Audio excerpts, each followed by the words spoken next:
Welcome to TV 999 news. ముందుగా headlines చూద్దాం.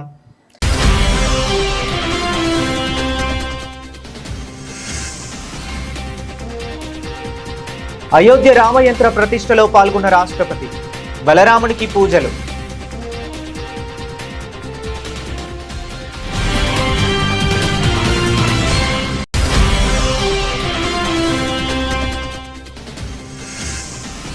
ఎంఎస్ఎంఈలు దేశ ఆర్థిక వ్యవస్థకు వెన్నుముక అన్న రాజ్నాథ్ సింగ్. వాటిని ప్రోత్సహించడానికి వివిధ విధానాలు, పథకాలను రూపొందిస్తున్నారని వెల్లడి.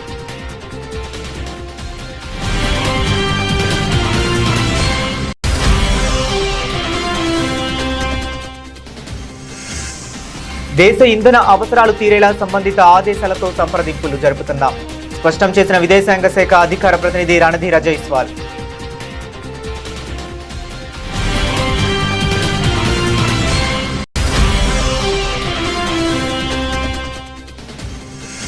ఎల్పీజీ సిలిండర్ల కొరత ఏర్పడుతుందన్న ఆందోళనల నేపథ్యంలో కేంద్ర ప్రభుత్వం కీలక ప్రకటన. ఎల్పీజీని కొనుగోలు చేసేందుకు ప్రత్యామ్నాయ ఏర్పాట్లు చేస్తున్నట్లు స్పష్టీకరణ.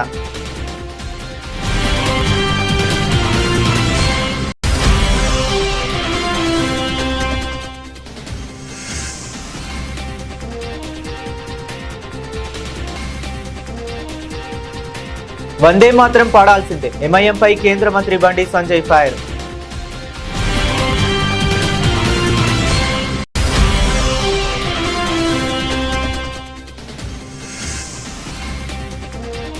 ఏపీలో అకాల వర్షాలతో భారీగా పంట నష్టం, అధికారులతో సీఎం చంద్రబాబు సమీక్ష.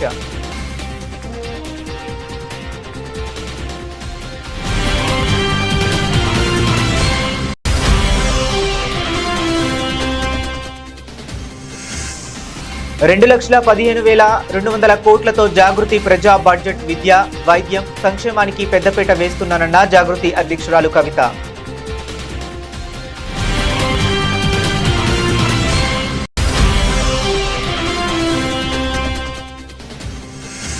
వైఎస్ కుటుంబం చుట్టూ తిరుగుతున్న రాజకీయ వివాదాలపై వైసీపీ నేత సతీష్ రెడ్డి ఆగ్రహం. చంద్రబాబు ఆడిస్తున్న నాటకంలో షర్మిల, సునీత కేవలం పావులని విమర్శ.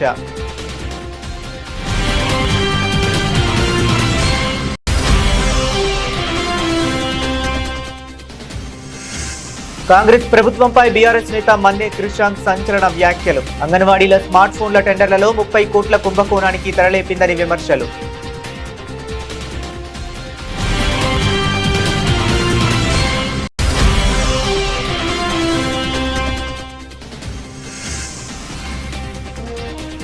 తొంభై 99 రోజుల తరువాత జైలు నుంచి పిన్నెల్లి విడుదల, ఎవరిని వదిలిపెట్టబోమని హెచ్చరిక.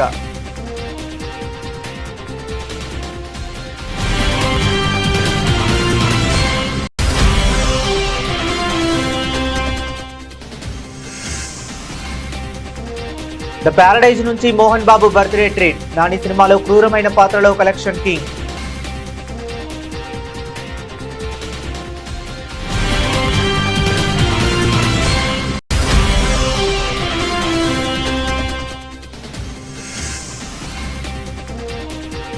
దిగొస్తున్న బంగారం, 7,000 తగ్గిన తులం ధర.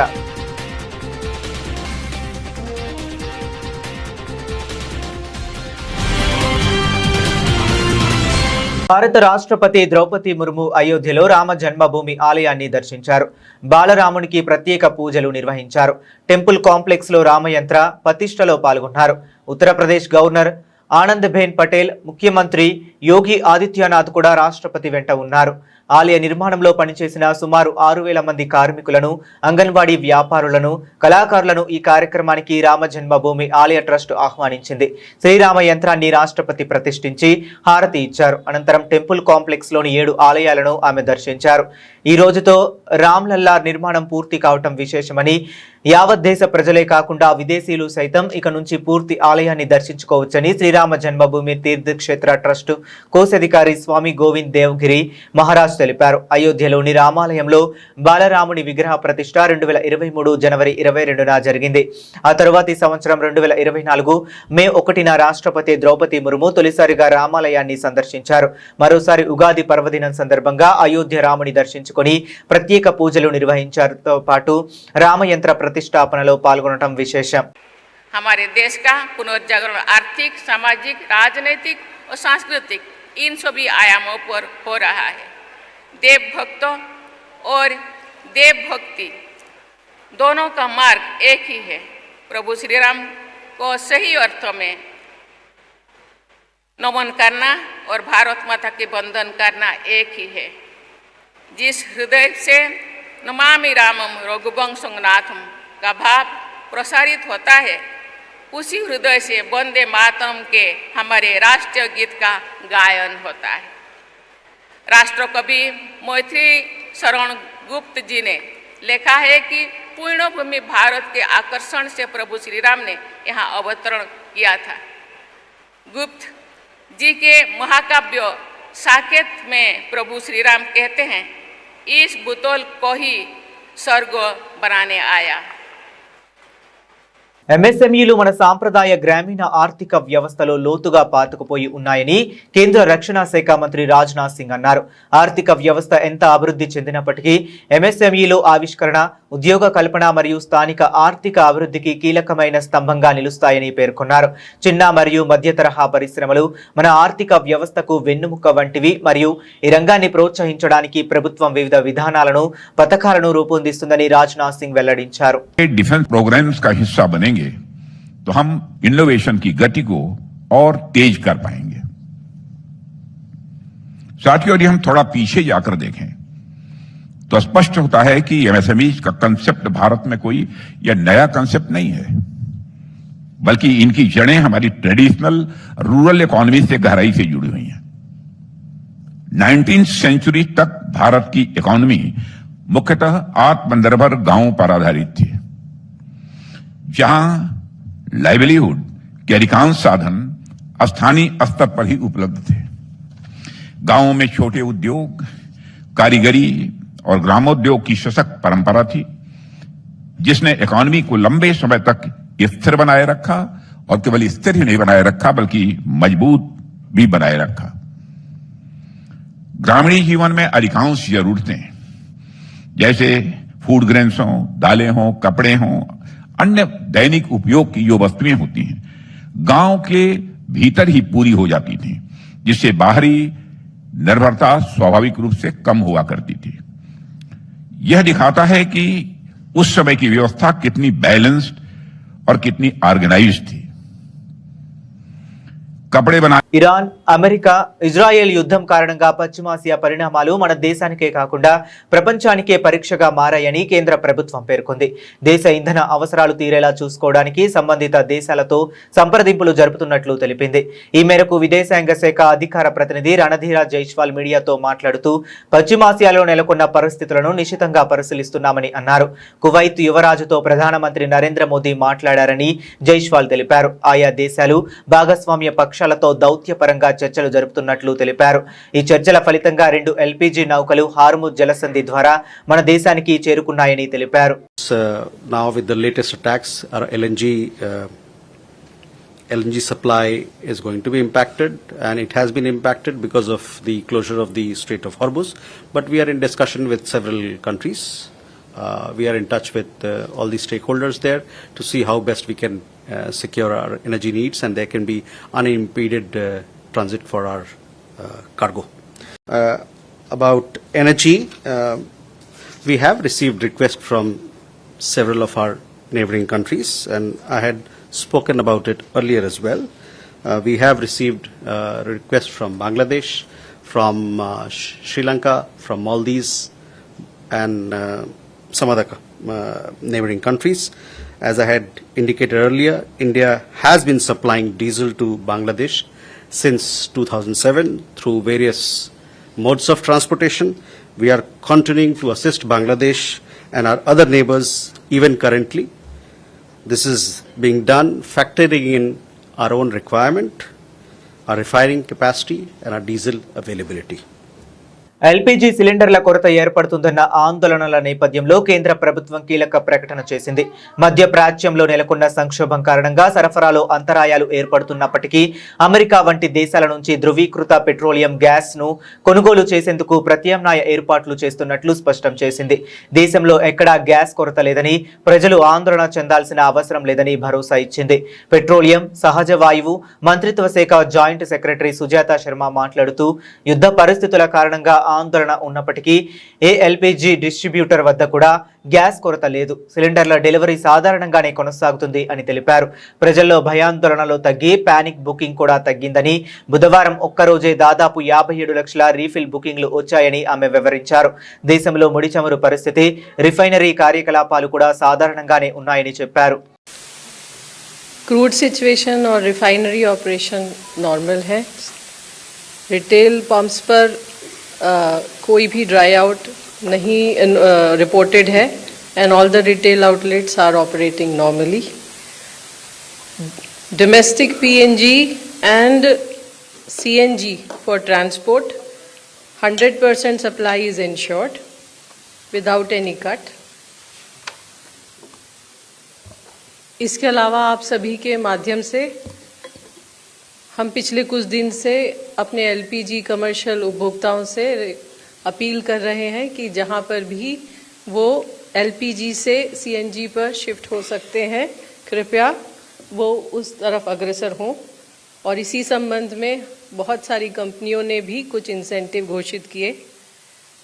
इसके अलावा भारत सरकार ने भी स्टेट गवर्नमेंट्स को रिक्वेस्ट किया कि जहाँ जहाँ पर जो परमिशन पेंडिंग है उसे डीम्ड अप्रूवल दे.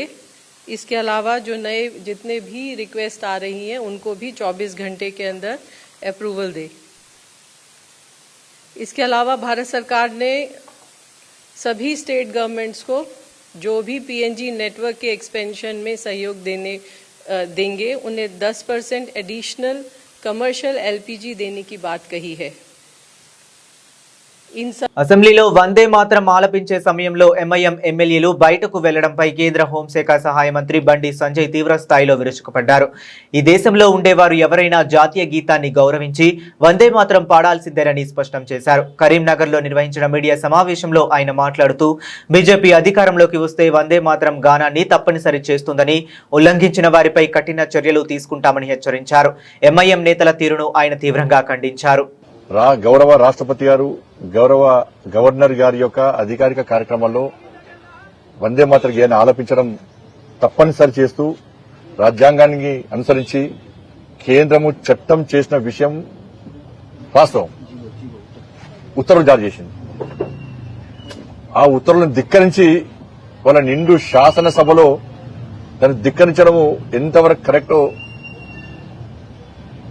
గౌరవ స్పీకర్ గారు ఆలోచించాలి. గౌరవ గవర్నర్ గారు ఉన్నారు, స్పీకర్ గారు ఉన్నారు, ముఖ్యమంత్రి గారు ఉన్నారు, శాసనసభ్యులు ఉన్నారు, అందరు ఉన్నారు. వాళ్ళ కనీసం ఎవ్వరు కూడా వారించకపోవడం, ఇది తప్పు అని చెప్పి వాళ్ళని కనీసం చెప్పకపోవడం, ఇది ఎంతవరకు కరెక్టో శాసనసభ్యులు, గౌరవ స్పీకర్ గారు ముఖ్యంగా ఆలోచించాలి. ఎందుకంటే శాసనసభ్యుల మీద చర్యలు తీసుకునేటువంటి అవకాశం ఎవరికి లేదు. వాళ్ళ కస్టోడియన్ ఎవరు? స్పీకర్కి అధికారం లేదు. ఇప్పటికే ఎమ్మెల్యేల పార్టీ ఫిరాయింపుల వ్యవహారంలో స్పీకర్ గారు తీసుకున్న నిర్ణయం పట్ల ప్రజలందరూ కూడా నవ్వుకుంటున్నారు. ఇదెక్కడ నిర్ణయం? రాష్ట్ర ముఖ్యమంత్రి గారే ఖండోహాలుగా ఆహ్వానించారు. ఆ నాయకులందరూ కూడా కాంగ్రెస్ పార్టీ నాయకులు చెప్పుకుంటున్నారు. అయినప్పుడు కూడా ఒక నాయకుడు అయితే ఒక పార్టీ మీద గెలిచి ఇంకో బీఫామ్ మీద ఎంపీగా పోటీ చేసిందని చెప్పి అన్ని ఆధారాలు ఉన్నప్పుడు కూడా క్లీన్ చిట్ ఇవ్వడంతో స్పీకర్ అనే వ్యవస్థ మీద, శాసనసభ వ్యవస్థ మీద ప్రజలకు నమ్మకం లేకుండా పోయింది. రాష్ట్రంలో కురుస్తున్న అకాల వర్షాలు, వడగళ్ల వానలు రైతులను తీవ్రంగా దెబ్బతీశాయి. ప్రాథమిక అంచనాల ప్రకారం రాష్ట్ర వ్యాప్తంగా 1215 హెక్టార్లలో వ్యవసాయ పంటలు, 267 హెక్టార్లలో ఉద్యాన పంటలకు నష్టం వాటిల్లింది. ఈ నేపథ్యంలో ముఖ్యమంత్రి చంద్రబాబు వ్యవసాయ శాఖ అధికారులతో అమరావతిలో సమీక్ష నిర్వహించారు. కృష్ణా, నెల్లూరు, శ్రీ సత్యసాయి, ఎన్టీఆర్, అనంతపురం, పార్వతీపురం, మన్యం జిల్లాలలోని 16 మండలాల పరిధిలోని 89 గ్రామాల్లో వర్షాల ప్రభావం ఎక్కువగా ఉందని అధికారులు సీఎంకు వివరించారు. మొత్తం 2043 మంది రైతులకు నష్టం వాటిల్లినట్లు తెలిపారు. దెబ్బతిన్న పంటల్లో ప్రధానంగా 630 హెక్టార్లలో మొక్కజొన్న, 384 హెక్టార్లలో వరి, 200 హెక్టార్లలో మినుము ఉన్నాయని ప్రాథమిక నివేదికలో పేర్కొన్నారు. వ్యవసాయ పంటలతో పాటు ఉద్యాన పంటలపైన వర్షాలు తీవ్ర ప్రభావం చూపాయని అధికారులు తెలిపారు. ముఖ్యంగా అనంతపురం, శ్రీ సత్యసాయి, ఎన్టీఆర్ జిల్లాల్లో 267 హెక్టార్లలో అరటి, బొప్పాయి, మామిడి, ఆరెంజ్ వంటి పంటలు దెబ్బతిన్నాయని, దీనివల్ల 307 మంది ఉద్యాన రైతులు నష్టపోయారని ముఖ్యమంత్రికి వివరించారు. ఈ ప్రాథమిక అంచనాలపై స్పందించిన ముఖ్యమంత్రి క్షేత్రస్థాయిలో పూర్తి స్థాయిలో పంట నష్టాన్ని లెక్కించాలని అధికారులను ఆదేశించారు. రాష్ట్ర ప్రభుత్వం బడ్జెట్ ప్రవేశపెట్టనున్న నేపథ్యంలో జాగృతి ప్రజా బడ్జెట్ పేరిట ఆ సంస్థ అధ్యక్షురాలు కవిత 2,15,200 కోట్లతో బడ్జెట్ ను ప్రతిపాదించారు. ప్రభుత్వం 3 లక్షల కోట్లకు పైగా అంచనాలతో బడ్జెట్ ప్రవేశపెట్టనుందని, తాము 2.15 లక్షల కోట్లతోనే బడ్జెట్ ప్రతిపాదిస్తున్నామని చెప్పారు. ప్రజల సూచనల మేరకే ప్రజా బడ్జెట్ ను రూపొందించామన్నారు. ప్రజా బడ్జెట్ లో విద్య, వైద్యం, సంక్షేమానికి పెద్దపీట వేశామని, కాగా సంక్షేమ పథకాలను గాంధీ కుటుంబ సభ్యులే కాదు తమకు నచ్చిన వారి పేర్లతో ప్రకటించుకోవచ్చన్నారు.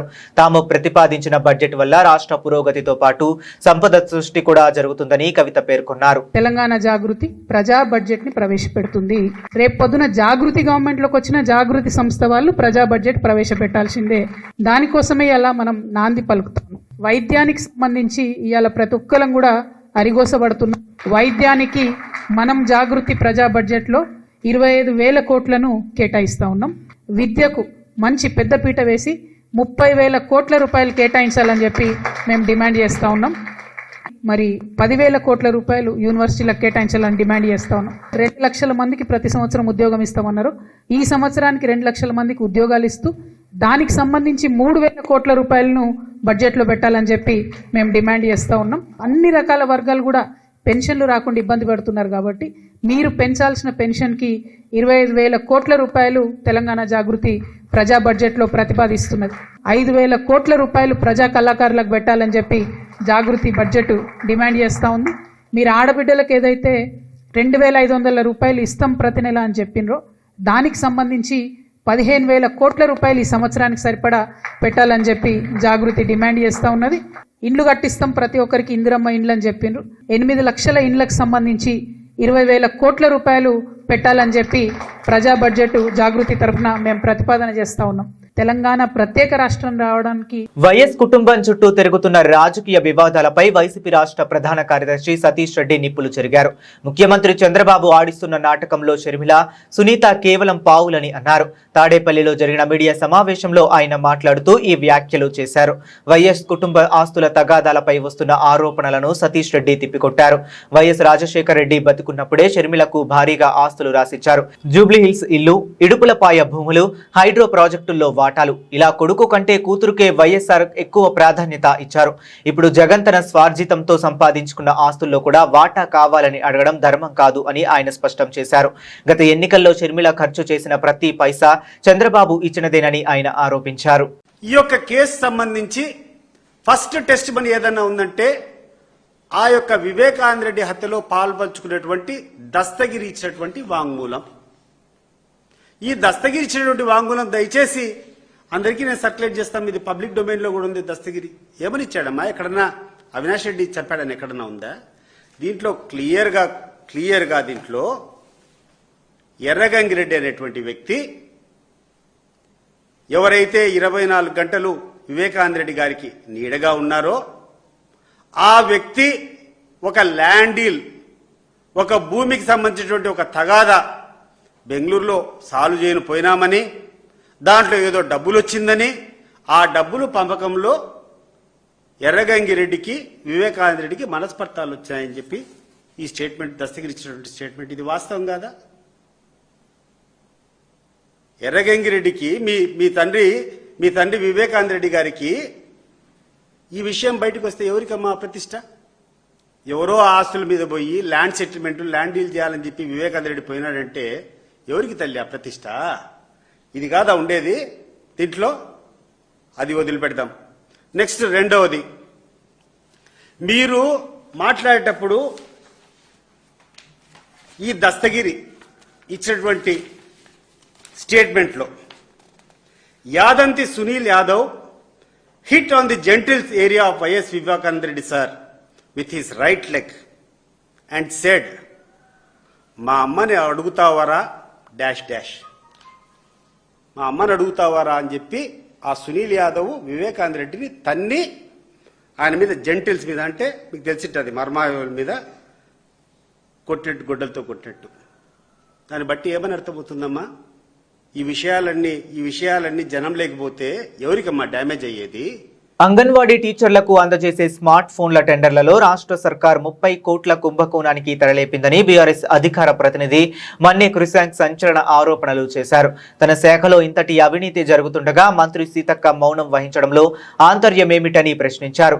మంత్రికి తెలిసే అవినీతి జరిగిందని నమ్మాల్సి వస్తుందని పేర్కొన్నారు. తెలంగాణ భవన్లో ఆయన విలేకరులతో మాట్లాడుతూ అంగన్వాడీలకు అందజేసే 38,138 స్మార్ట్ ఫోన్ల కాంట్రాక్టులో ప్రభుత్వం అక్రమాలకు పాల్పడుతుందని ఆరోపించారు. స్మార్ట్ ఫోన్ల కేటాయింపులో బిడ్ దాఖలు చేసిన కంపెనీకి 54 కోట్లు కేటాయించిందని తెలిపారు. ఈ అక్రమ సొమ్ము ఎవరి జేబుల్లోకి వెళ్లిందో సంబంధిత శాఖ మంత్రి సీతక్క చెప్పాలని డిమాండ్ చేశారు. 2025లో ఈ tender women development and child welfare department, అంటే గౌరవ మంత్రి సీతక్క గారి డిపార్ట్మెంట్లో 38,130 స్మార్ట్ ఫోన్స్ కోసం వాళ్ళు టెండర్ వేసారు. వాస్తవానికి ఏంటంటే వీళ్ళ ప్రభుత్వం వచ్చినప్పటి నుంచి 3 సార్లు టెండర్ రద్దయింది. ప్రతిసారి మీడియాలో అవకతవకలు వస్తున్నాయి, బయటికి వస్తున్నాయి, రద్దు చేస్తున్నారు. కానీ ఎట్టకేలకు మళ్ళా ఒకసారి 2025 నవంబర్లో, అంటే కరెక్ట్గా 4 నెలల క్రితం ఈ టెండర్ పిలవడం జరిగింది. ఈ టెండర్ వేసినప్పుడు ఇలా చాలా స్పష్టంగా ఇగోండి, స్మార్ట్ మొబైల్ డివైజెస్ 38,130, దాని యొక్క స్పెసిఫికేషన్స్ కూడా మెన్షన్ చేయడం జరిగింది. ఆండ్రాయిడ్ ఆపరేటింగ్ సిస్టమ్ అయి ఉండాలి, ర్యామ్ అంటే speed, random access memory RAM 4 అయి ఉండాలి, స్టోరేజ్ 64 GB. ఇప్పటికే ఇతర రాష్ట్రాల్లో, కర్ణాటకలో చాలా రాష్ట్రాల్లో కూడా ఏంటంటే ఈ 64 GB సరిపోతలేదు, వీళ్ళంతా కూడా పని కోసం ఉపయోగించాలి కాబట్టి డేటా సరిపోతలేదని కర్ణాటకలో వీళ్ళ కాంగ్రెస్ ప్రభుత్వం ఉన్న దగ్గరనే 64,000 అంగన్వాడీ వర్కర్స్ వాళ్ళు మేము రిటర్న్ ఇచ్చేస్తాము అని కూడా అన్నారు. ఇక్కడ వీళ్ళ స్పెసిఫికేషన్స్తోని 4 GB ర్యామ్ మరియు 64 GB స్టోరేజ్తోని స్పెసిఫికేషన్స్తోని ఇక్కడ ఇవ్వడం జరిగింది. Minimum battery 4800 mAh battery. Palnadu రాజకీయాల్లో కీలక నేత వైసీపీ మాజీ ఎమ్మెల్యే పిన్నెల్లి రామకృష్ణారెడ్డి జైలు నుంచి విడుదలయ్యారు. తెలుగుదేశం పార్టీ నాయకుల జంట హత్య కేసులో నిందితుడిగా ఉన్న ఆయనకు గురజాల కోర్టు బెయిల్ మంజూరు చేసింది. ఇక బెయిల్ మంజూరు చేయడంతో ఆయన నెల్లూరు సెంట్రల్ జైలు నుంచి బయటకు వచ్చారు. ఈ సందర్భంగా జైలు వెలుపల వైసీపీ ముఖ్య నేతలు, భారీ సంఖ్యలో తరలివచ్చిన కార్యకర్తలు ఆయనకు ఘన స్వాగతం పలికారు. జైలు నుంచి విడుదలైన అనంతరం పిన్నెల్లి మీడియాతో మాట్లాడుతూ కూటమి ప్రభుత్వంపై తీవ్ర స్థాయిలో విరుచుకుపడ్డారు. తనపై నమోదైన కేసులు కేవలం రాజకీయ కక్ష సాధింపులో భాగమేనని ఆయన మండిపడ్డారు. వెల్దుర్తి మండలంలో జరిగిన టీడీపీ వర్గాల అంతర్గత గొడవలకు నాకు ఎలాంటి సంబంధం లేదు.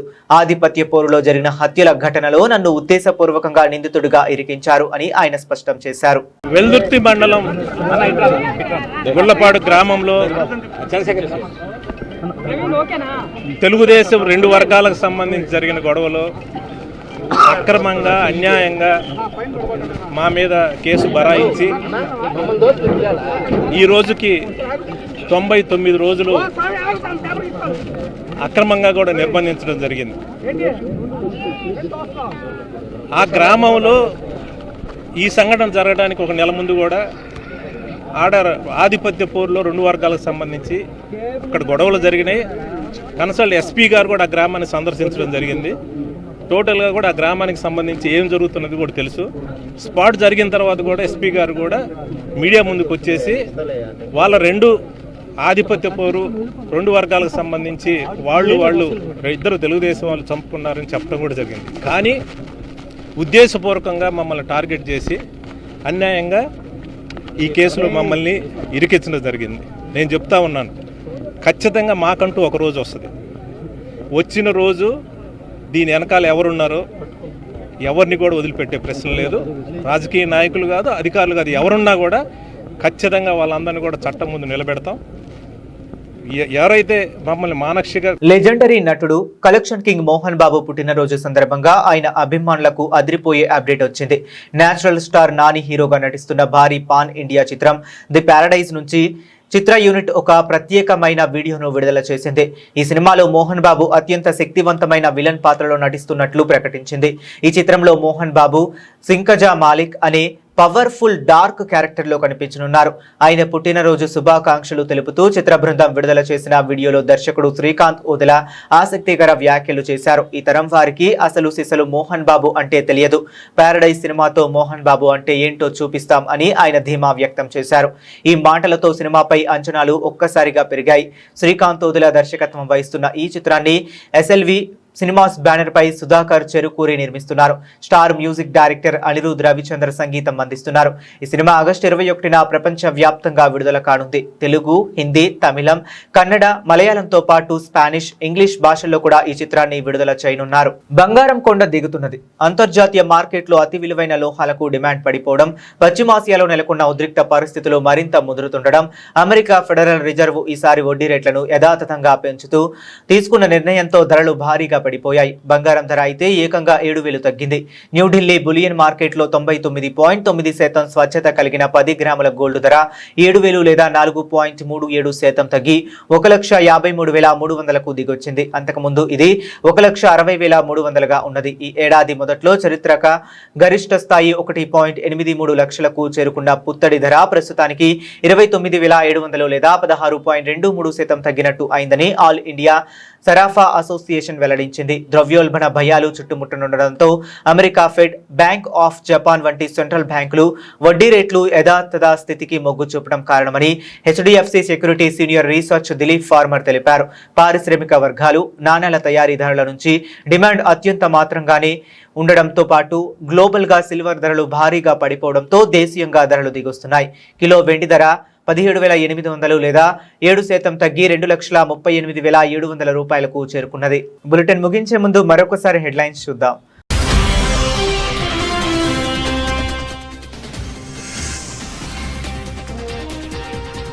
అయోధ్య రామయంత్ర ప్రతిష్టలో పాల్గొన్న రాష్ట్రపతి, బలరామునికి పూజలు.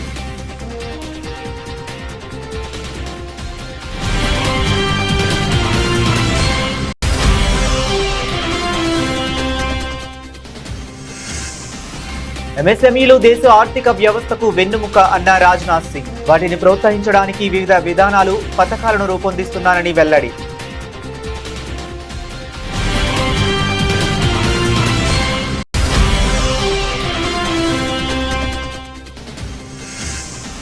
దేశ ఇంధన అవసరాలు తీరేలా సంబంధిత ఆదేశాలతో సంప్రదింపులు జరుపుతున్నాం. స్పష్టం చేసిన విదేశాంగ శాఖ అధికార ప్రతినిధి రణధీర జైస్వాల్.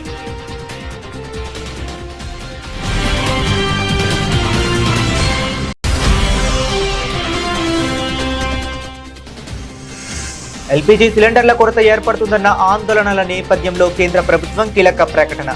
LPGని కొనుగోలు చేసేందుకు ప్రత్యామ్నాయ ఏర్పాట్లు చేస్తున్నట్లు స్పష్టీకరణ.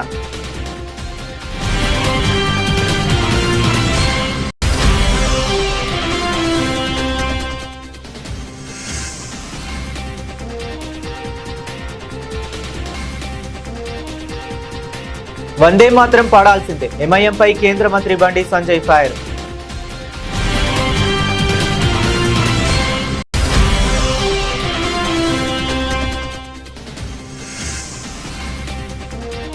ఏపీలో అకాల వర్షాలతో భారీగా పంట నష్టం. అధికారులతో సీఎం చంద్రబాబు సమీక్ష.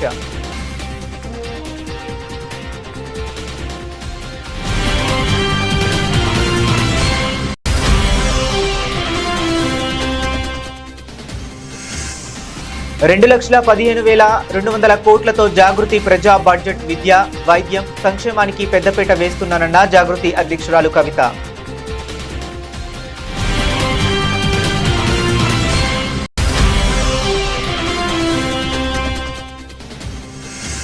వైఎస్ కుటుంబం చుట్టూ తిరుగుతున్న రాజకీయ వివాదాలపై వైసీపీ నేత సతీష్ రెడ్డి ఆగ్రహం. చంద్రబాబు ఆడిస్తున్న నాటకంలో షర్మిల, సునీత కేవలం పావులని విమర్శ.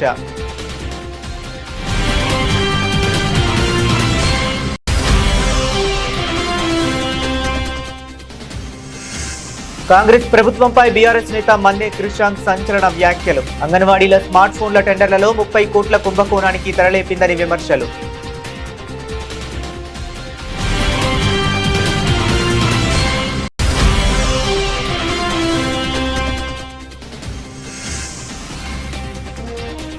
తొంభై 99 రోజుల తరువాత జైలు నుంచి పిన్నెల్లి విడుదల.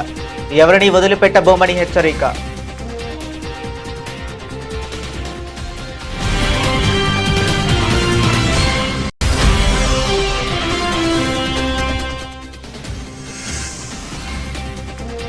ద ప్యారడైజ్ నుంచి మోహన్ బాబు బర్త్డే ట్రీట్. నాని సినిమాలో క్రూరమైన పాత్రలో కలెక్షన్ కింగ్.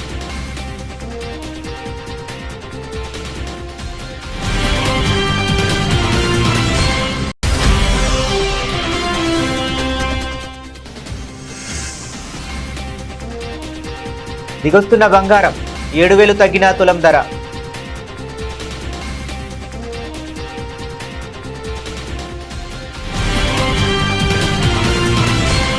ఇవి ఇప్పటి వరకు ఉన్న అప్డేట్స్. మరిన్ని అప్డేట్స్ కోసం కీప్ వాచింగ్.